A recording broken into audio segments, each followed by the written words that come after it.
안녕하세요. 산업협력 XW 프로젝트 가온미디어사와 함께 진행한 한중우 몽살팀입니다. 저희 주제 딥러닝 경량화에 대하여 발표를 시작하겠습니다. 목차는 과제 개요, 내용, 결과, 향후 활용 방안과 기대 효과에 대해 설명하겠습니다. 먼저 과제 개요에 대해 설명드리겠습니다. 딥러닝이 발전하면서 일상에는 딥러닝이 많이 활용되고 있습니다. 그러나 딥러닝은 현재 고성능 하드웨어를 요구하고 이는 비용이 많이 들고 구성이 어렵습니다. 따라서 딥러닝을 경량화함으로써 비용을 감소시키고 앞서 말한 문제를 해결할 수 있습니다. 기존의 고성능 환경이라면 저전력, 저비용으로 연산을 가능하게 하고 딥러닝 사용이 어렵던 저성능 환경에서도 딥러닝 연산을 가능하게 하고 상용화 방향으로 이어질 수 있습니다. 본격적으로 진행한 과제 내용에 대해 설명하겠습니다. 먼저 모바일넷 기반으로 수정한 네트워크에 대해 설명하겠습니다. 상대적으로 가벼운 딥러닝 네트워크인 모바일넷에 레스넷의 아이디어인 바틀넷과 쇼트컷, 그룹 컷을 적용하고 그룹 투 풀리 컨볼루션 레이어를 사용했습니다. 바틀넥을 뎁스와이즈 컨볼루션 하기 전에 2분의 1로 줄이고 컨볼루션 한 후 다시 2배로 늘려 복구하는 방식을 사용해 파라미터를 줄였습니다. 더불어 정확도를 보완하기 위해 쇼트컷을 사용해 원본 이미지와 변화를 적도록 더해가는 방식을 적용했습니다. 네트워크 말단의 풀리 커넥티드 레이어 역시 그룹 투 풀리 컨볼루션 레이어로 대체해 파라미터를 더 줄였습니다. 자세한 아이디어에 대해서는 다음 장에서 설명하겠습니다. 이전 장에서 말한 것과 같이 레스넷의 바틀넥 아이디어는 컨볼루션 이전에 채널 수를 줄이고 연산한 후 다시 복구시켜주는 방식입니다. 감소한 채널 수는 결과적으로 파라미터의 감소를 가져옵니다.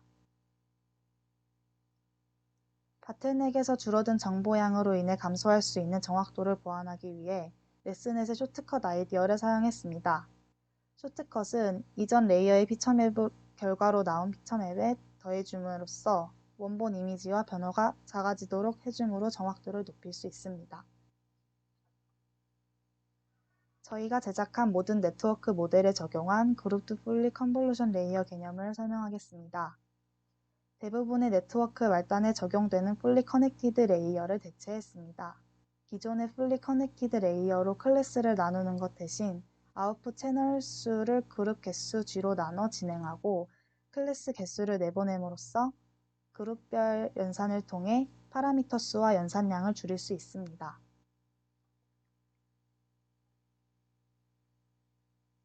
위 내용을 정리하여 모바일넷 구조를 다음과 같이 수정했습니다. 파란 화살표 부분에서 쇼트컷을 적용했습니다. 쇼트컷과 바틀렉이 적용되면서 채널 수가 확대 및 축소되기 때문에 중간에 채널 조정 과정에서 중복되는 이러한 불필요한 원바이원 컨볼루션이 발생하게 됩니다. 이러한 컨볼루션을 한 번으로 대체하고 최종적으로 위와 같은 네트워크 구조로 수정했으며 말단의 풀리 커넥티드 레이어도 그룹 투 풀리 컨볼루션 레이어로 수정했습니다. 다음으로 플리넷 기반으로의 수정한 네트워크에 대해 설명하겠습니다.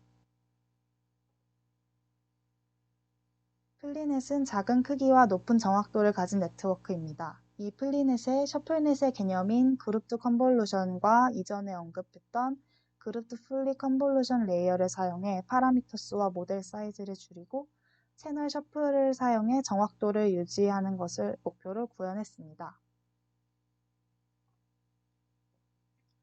셔플넷의 채널 그룹 투 컨볼루션은 인풋이 들어오면 그 채널들을 그룹의 수만큼 나누어 주고 그렇게 해서 나누어진 그룹들마다 각각 컨볼루션을 진행하여 그룹당 채널 수를 줄여 파라미터와 연산량이 감소하게 됩니다.